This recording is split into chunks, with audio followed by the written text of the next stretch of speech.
hoje, na verdade, a gente vai falar mais dessa expansão do Império Romano e da crise que essa expansão vai gerar, né? A gente já tinha visto que o Império Romano no século II, no século II depois de Cristo, ele chegou a maior extensão territorial, né? O que quer dizer isso? Ele ficou o maior possível. Ele chegou, como já havia falado para vocês, a fronteira do que hoje a gente chama de Escócia. Ele foi até a costa de Portugal. Ele foi à região da Galícia, que é uma região da Espanha, lá na ponta noroeste da Espanha, né? Então o Império Romano se estendeu pelo norte da África, pelo Oriente Médio. O Império Romano, na verdade, acabou sendo o maior império da antiguidade. Tá? Então esse Império Romano era poderosíssimo. O contingente de pessoas que ele abarcava, até colocado aqui no nosso texto, né, ele fala assim, 60 milhões de pessoas aproximadamente. Né? Então, um império, um país, como a gente quiser chamar, uma unidade territorial com 60 milhões de pessoas no século II a.C., é, sem dúvidas, uma das maiores porções de poder, de terra, imperiais, como é o termo, né, de toda essa história antiga, tá, gente? Então, sempre que a gente referencia, faz referência ao Império Romano, a gente pensa como uma extensão territorial complexa, uma extensão territorial onde há bastante problemas econômicos, sociais, problemas culturais, né? A gente pode citar problemas econômicos, a dificuldade de você gerar riquezas, de você gerar produtos, principalmente alimentos, né? Para toda essa população, tá? A gente tem que gerar principalmente para o campo, vamos dizer assim, da própria Roma, né? Do que seria hoje a Península Itálica, que teria sempre a preferência, né, na produção de grãos, na produção de qualquer tipo de bem.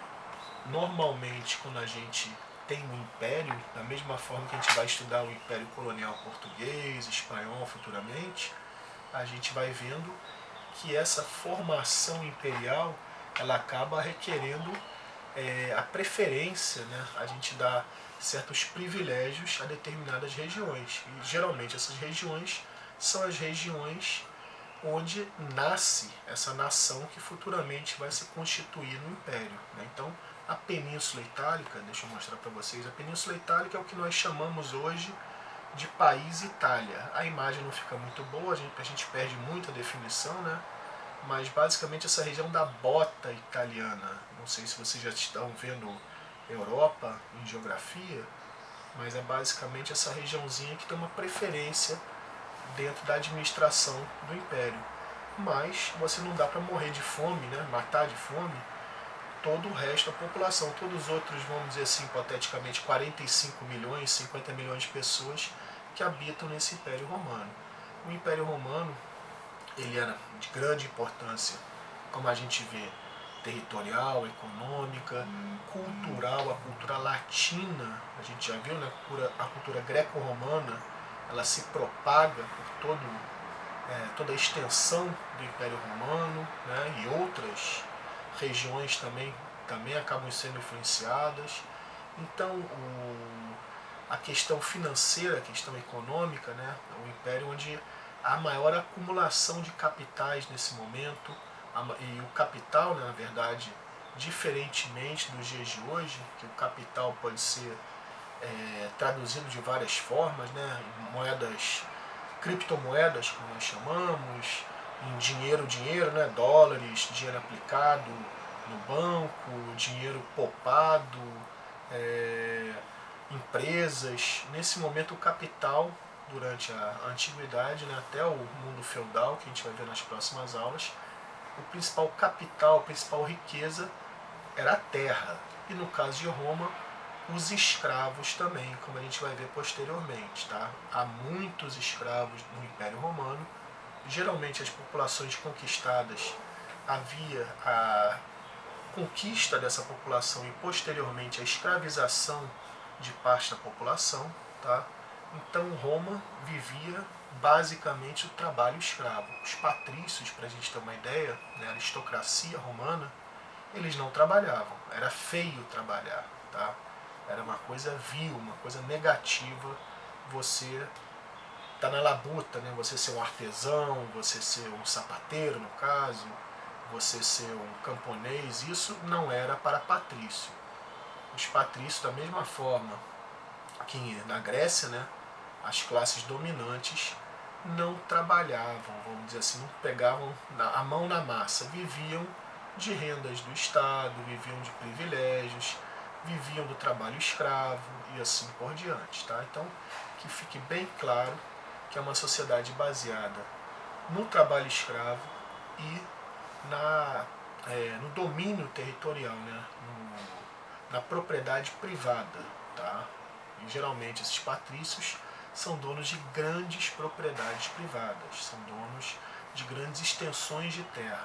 Tá? São o que a gente vai chamar de latifundiários. Até daí que vem essa palavra, muito comum em história, geografia, na área de comunicação, né, que a gente escuta bastante o latifúndio, latifúndio, em latim, fundius é propriedade, né, terra, latis é muito grande, né, então seria grandes propriedades de terra. Tá? A gente vê hoje, também aqui no mapinha, a gente consegue até compreender melhor como se dá essa extensão territorial do Império Romano. Anteriormente, nas outras aulas, a gente chegou a falar que o Império Romano era quase do tamanho do Brasil. A gente vê que o Brasil é enorme, né? Que até o maior império da antiguidade era menor do que o Brasil. Mas, mesmo sendo menor que o nosso país, né, que o Brasil, que se não me engano é o quarto maior país em extensão, né, o Império Romano ele abarcava centenas de culturas, povos, várias etnias, né, várias configurações culturais, várias economias. Então, esse Império Romano era bastante complexo. Hoje a gente poderia colocar países, né, que seriam sede, né, desse Império Romano, como a França, a Alemanha, grande parte da Alemanha, né, os reinos alemães, os reinos germânicos, como a gente vai chamar nesse período, a Romênia, a Bósnia, a Croácia, a Turquia, a Líbia, Marrocos e vai embora. E a Itália, claro, né? A Holanda, Bélgica, Espanha, Portugal, Inglaterra. É muito extenso esse Império Romano. Grécia, eles dominam. Nós sabemos que a história bíblica, né, a história do catolicismo está diretamente ligada ao Império Romano. Né? Então, esse Império Romano ele moldou a história cultural, ele moldou a economia desse período, tá? E ele moldou a forma também de se lidar com o outro. O que eu quero dizer com esse lidar com o outro?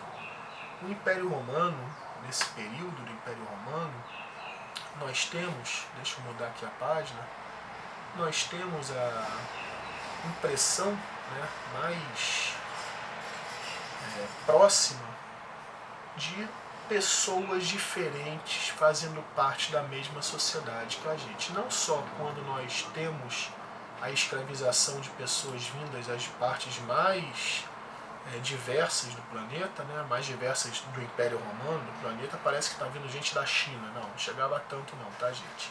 Mas você vai ter escravos, principalmente, né, vindos do atual Portugal, né, da Galícia, da Espanha, de Borgonha, na França. Você vai ter os escravos também da Europa Oriental, os húngaros, os romenos, são muito valorizados. Enfim, a gente vai ter uma gama, uma diversidade muito grande de povos coabitando entre si. Isso vai acabar dando, né, facilitando, né, a formação de uma sociedade que valoriza bastante essa questão da troca cultural. A gente vai lembrar um pouquinho o que era a cultura greco-romana.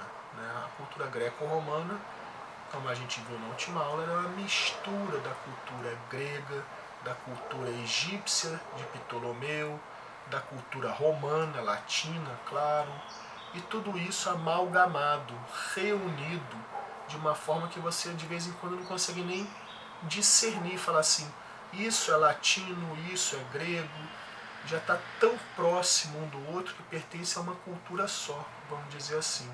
Essa chamada cultura greco-romana, cultura helênica, né, como a gente trabalhou na última aula. E essa cultura helênica, ela desde muito tempo, ela tem uma visão de mundo, como a gente pode dizer, eurocêntrica. O que a gente pode chamar assim? Eurocêntrica ou etnocêntrica. Quando a gente só vê que a nossa etnia, nós no caso, os romanos, os greco-romanos, os helênicos, seriam uma cultura verdadeira, uma cultura a ser valorizada, uma cultura civilizada. Enquanto quem não era civilizado, no caso a formação dessa palavra bárbaro vem mais dos gregos, então quem não era grego seria bárbaro, seria não pertencente àquela cultura greco-romana. Tá? Então esse termo bárbaro, ele vai nascer exatamente nesse período, né, dessa formação dessa cultura helenística, dessa cultura greco-romana, e vai denominar exatamente os povos que não estão dentro do que nós chamamos de comunidade greco-romana. Né? Os povos que não estão, poderíamos dizer assim, incorporados a essa cultura greco-romana, que pertencem sim ao Império, mas são povos dominados. Tá? Como a gente falou, galegos, gauleses, né, que a gente citou aqui o Asterix, né, que é um personagem da história em quadrinhos, mas o Vercingetorix é um personagem real, se não me engano, até citado na história do Asterix. Tá? É um herói gaulês, um herói francês, é um povo, né, que durante muito tempo se opôs ao Império Romano, tentou evitar essa invasão romana da Gália. Infelizmente para eles não foi possível, né? Acabam entrando para a história como grandes heróis, grandes guerreiros, mas derrotados. Tá? Mas enfim, o Império Romano tinha essa coisa de dominar vastas extensões territoriais, dominar populações, escravizar essas populações, mas ao mesmo tempo que o Império Romano escravizava essas populações, o Império Romano ele fazia o quê? Ele tentava impor a sua cultura. O que é a imposição da sua cultura? É a imposição dos seus valores, imposição de sua língua, imposição da sua arte. Então toda essa tentativa de imposição da cultura greco-romana a esses povos vai ser bastante rico. Tá? Vai levar a várias trocas entre esses povos que vão formar culturas cada vez mais genuínas, mais originais. Tá? Então o Império Romano tem essa, vamos dizer assim, vantagem, né? Até fica mais fácil para você administrar um povo que entende a sua língua, entende seus costumes, que se adequa a seus costumes, do que um povo que sempre está refratário, sempre se opõe ao que é proposto por você. Quando você acaba dominando culturalmente um povo, esse povo, vamos dizer assim, ele é apaziguado, né? Ele é um povo que é colocado em paz, é um povo que sai de um setor de domínio selvagem para passar para um setor de domesticação, vamos dizer assim. Então você passa a trabalhar como se fosse um lobo. Né? Não é à toa que eu estou dando um exemplo do lobo, que Roma, vocês lembram, né? a história mítica da formação de Roma. São dois irmãos gêmeos, Rômulo e Remo, que são largados junto ao rio Tibre e são amamentados por uma loba, né? Mas enfim, como se fosse um lobo que a gente pega para domesticar e se transforma no nosso cachorro atual, né? Não sei se foi na turma de vocês que a gente falou um pouco sobre os cachorros e tudo. Basicamente é essa história que a gente pode contar um pouco sobre esse processo de dominação, de domesticação dos povos dominados pelos romanos. O problema, aí a gente já começa também a entrar nessa seara da discussão, do assunto, né, da discussão sobre o porquê de Roma ter entrado em derrocada, né, Roma ter acabado sendo invadido pelos povos bárbaros, né. Isso está um pouco ligado também a essa questão econômica. A gente vê que o Império Romano chega a dado momento, ele não tem mais para onde se expandir, e essa expansão acaba custando muito caro. Como a gente sabe, a gente administrar, manter todo esse território sob seu domínio, mesmo com populações, vamos dizer assim, domesticadas, né, é muito caro. Você manter os legionários na Inglaterra, muito longe de casa, você manter toda essa estrutura administrativa, uma estrutura tributária, isso custa. E Roma não consegue mais arcar com esse peso, né? Isso tudo vai levando a várias problemáticas. E outra é que com as conquistas, a gente conquista território, a gente domina populações, mas também a gente, como a gente falou, acaba adquirindo mais escravos. Com o fim desse processo de conquista, eles passam a ter problemas junto à mão de obra. A mão de obra escrava, como nós sabemos, era a mão de obra mais importante nesse período do Império Romano. Isso vai levar a uma crise de abastecimento, crise nos transportes, crise praticamente em todas as áreas, porque, como nós vimos, a principal mão de obra, as pessoas que realmente botavam mão na massa, né, trabalhavam dentro do Império Romano, eram os escravos. Se não tem mais escravo, não tem mais trabalho, não tem mais gente produzindo trigo, fazendo os trabalhos domésticos e assim por diante. Então, há uma dificultação, né, desse processo civilizatório anteriormente colocado pela civilização romana dentro desses domínios, né? E tudo isso vai acabar gerando uma maior sensação de vazio de poder entre esses povos dominados, tá? Dentro dos povos dominados havia também povos nas fronteiras dos domínios do Império Romano. A gente pode colocar esses povos, nós tivemos invasões dos hunos, né? Átila, nós tivemos vários processos de lutas do Império Romano, demonstrando já a decadência desse Império Romano, né? No século IV principalmente, né? Mas nós temos o principal momento, né? Que não é um evento, né? Um dia que vai acontecer, isso é um processo longo, de anos a fio, mas o principal momento de derrocada, de declínio do Império Romano, se dá quando começam os povos germânicos, os povos bárbaros fora das fronteiras, a forçar essas fronteiras, a irem cada vez mais invadindo esse Império Romano, essas fronteiras, né, esses territórios designados como Império Romano, e fazendo com que haja cada vez mais um processo de, como é que a gente pode dizer assim, ruralização, né, das populações das cidades. As cidades, muitas delas, são cidades formadas pelo próprio Império Romano, né? O Império Romano tem essa característica urbana, não que não vá dar prioridade às plantações, à produção alimentícia, à produção no campo, né? Mas o Império Romano, onde ele chegava, ele formava cidades. Eu cheguei a falar para vocês, sobre a cidade de Lyon, criada pelos romanos, cidade de Lisboa.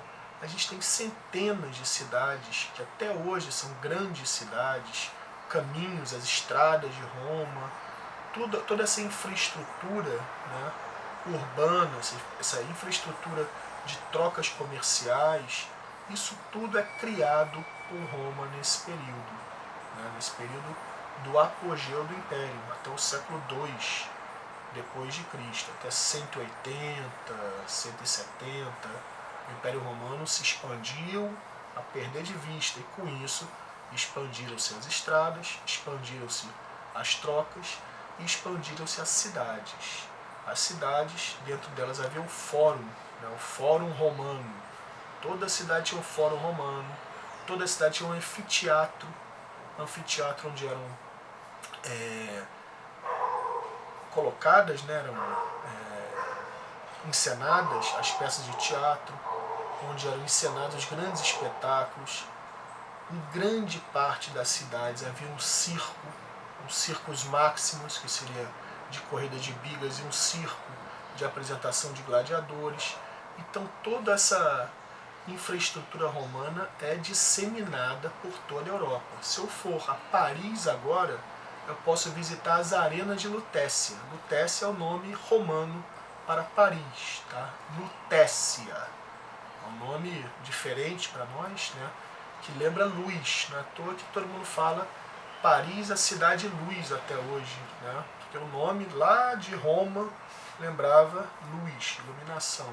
Mas a cidade de Paris, hoje, eu posso visitar, na parte mais antiga, as arenas de Lutécia. Uma arena nada mais é do que um espaço, né, de corridas, mas principalmente de brigas de gladiadores. Então a gente vê que essa romanização, essa helenização dessa população se dava principalmente dentro da cidade. E como a gente falou, o Fórum Romano, o que era o Fórum Romano? Era um local onde se reunia tanto a administração, né, enfim, como se fosse a prefeitura, né, hoje seria o equivalente a uma prefeitura, onde haveriam órgãos políticos, haveria órgãos legislativos, haveria órgãos judiciários, né, os tribunais e assim por diante, e também haveria órgãos que fariam o comércio entre esses povos com produtos vindos tanto deles quanto de Roma, nessas trocas incessantes, coisa que vai caracterizar um crescimento comercial, um crescimento econômico absurdo, né? A gente vê que muitas populações, mesmo tendo essa impressão de domínio, né, do Império Romano sobre elas, há um desenvolvimento muito grande da economia local. E com essa pressão dos povos bárbaros, que vai se dar após o século II, e enfim, vai se dando, né, até o século V, a gente vê aí, são 200 anos, 300 anos desse processo, ela vai levando essa desurbanização, essa ruralização. As pessoas vão deixar as cidades, vão diminuir as trocas comerciais, elas vão começar a se fechar cada vez mais. Há um temor muito grande dessas invasões. A invasão dos hunos de Átila traz um pavor muito grande às populações do Império Romano, porque onde os hunos dominados, né, liderados por Átila, chegavam, eles destruíam as plantações, eles dominavam essas populações, muitas vezes com grandes banhos de sangue, matando a população de várias vilas e aldeias, escravizando essa população. Então, o medo de novas invasões, principalmente essas áreas urbanas, é dominante, tá, nesse período. Então, a tendência da população é ir cada vez mais para o campo, é ir cada vez mais cuidando da própria subsistência, tá? Esses povos que começam essa pressão, né, a gente vai chamar os povos bárbaros, mas estão principalmente os povos germanos. A gente destaca entre esses povos germanos, vou aumentar aqui pra gente, os hunos, como nós já falamos, né? Os anglos, os hunos são basicamente povos vindos da Ásia, tá? Povos de origem mongol, hoje Mongólia, né? Região dos Urais, ali onde hoje seria a Mongólia, China, parte da Sibéria, Rússia e assim por diante, tá?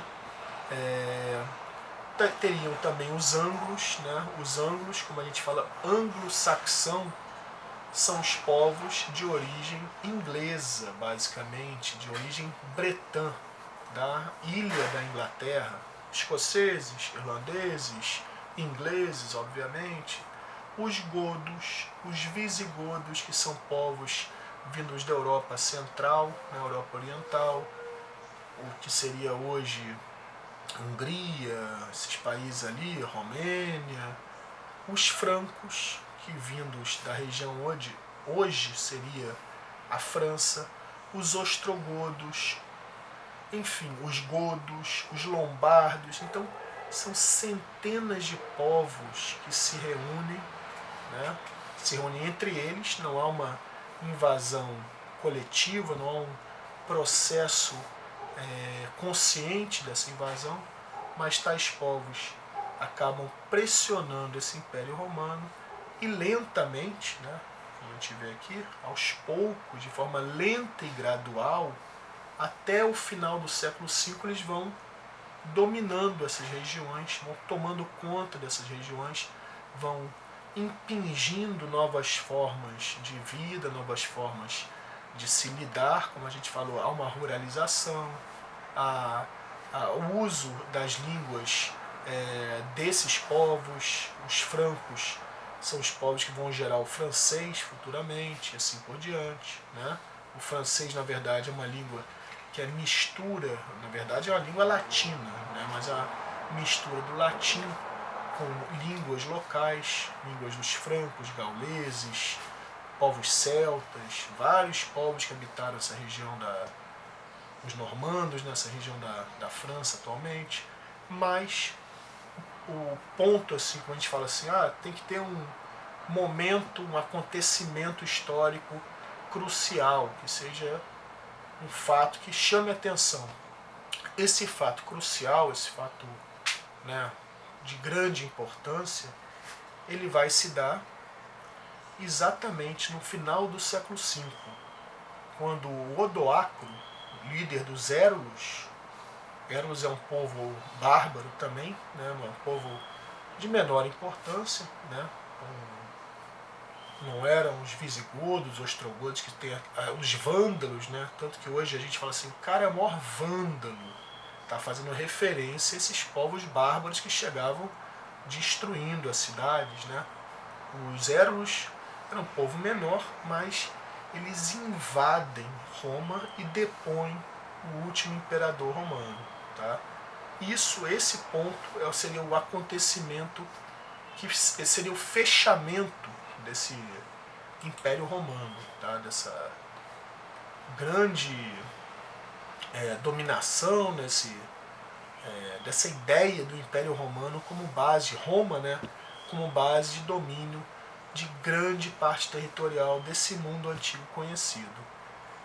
Já há uma divisão entre Império Romano do Oriente e Império Romano do Ocidente. O Império Romano do Oriente ainda vai durar mais um pouquinho, tá? Vai ser a capital Bizâncio, né? Hoje a capital Bizâncio é chamada de Constantinopla, ex-Constantinopla, e é chamada hoje de Istambul, tá? Hoje é uma das cidades a maior cidade da Turquia e da cidade mais importante da Turquia. Não é a capital da Turquia é Ankara, tá? Está localizada, se não me engano, próxima ali até a Istambul, mas essa cidade de Bizâncio, cidade hoje de Istambul, é da cidade mais importante na formação desse Império Romano Oriental, que a gente não vai citar hoje, mas é bom a gente ter uma ideia que há uma divisão entre esses dois impérios, e a gente está se referindo dessas invasões bárbaras, desse final do Império, ao Império Romano do Ocidente, tá? Que fique bem claro isso. Só um minutinho.